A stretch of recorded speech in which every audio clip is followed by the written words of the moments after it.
And with the election on the horizon, we're still working to find out if there is some sort of moral or ethical obligation from federal agencies to tell voters where the investigation stands, as we are just weeks away from the recall election. Now, KTVU's James Torres is in the studio with us now with the details about those questions about whether it's fair for the mayor to have this hanging over her as she heads into an election. Yeah, lots to unpack when trying to answer that question. And to understand this story, it's first important to understand who does what. The FBI's job, we know, is to collect evidence and turn it over to prosecutors. The U.S. Attorney's Office then decides if there is enough evidence to prosecute. We did learn if there is an election looming, these agencies are asked to be mindful about seeming partisan. As far as we know, FBI agents are still sorting through evidence picked up from Oakland Mayor Sheng Tao's home, one of many sites looking into a possible case of corruption. I know that I will be vindicated. As the mayor maintains her innocence, she still learned nothing from federal investigators, including why they entered her home in the first place.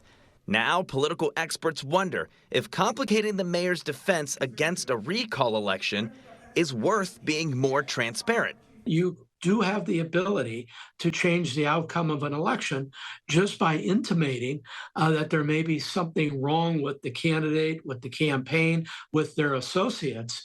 And if that changes an election and then later on no charges are brought or it was just hearsay, then that's hugely damaging to a public official. KTVU found this 2024 memo from the U.S. Attorney General's office. It offers guidance on investigations and charges happening during an election cycle, reading in part, quote, "We must be particularly sensitive to safeguarding the department's reputation for fairness, neutrality, and nonpartisanship.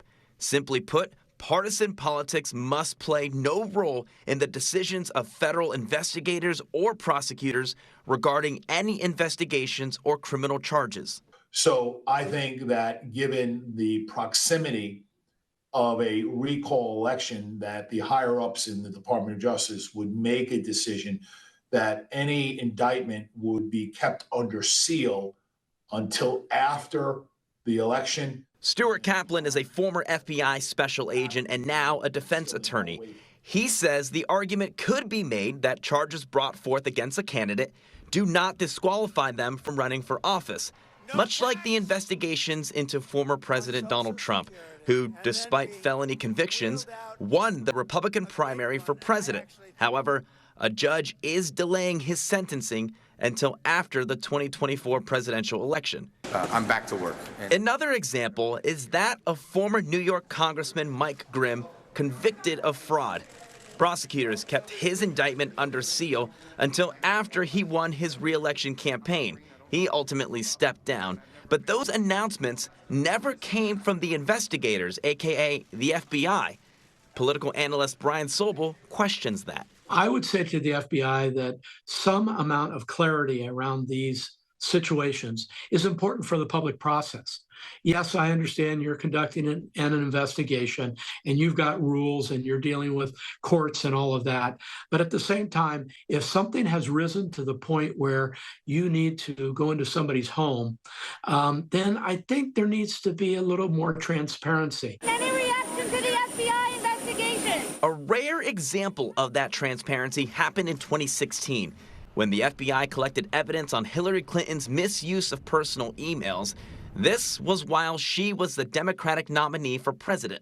This is going to be an unusual statement in at least a couple of ways. Then FBI Director James Comey came out to announce the agency would recommend no charges to be filed to the Department of Justice.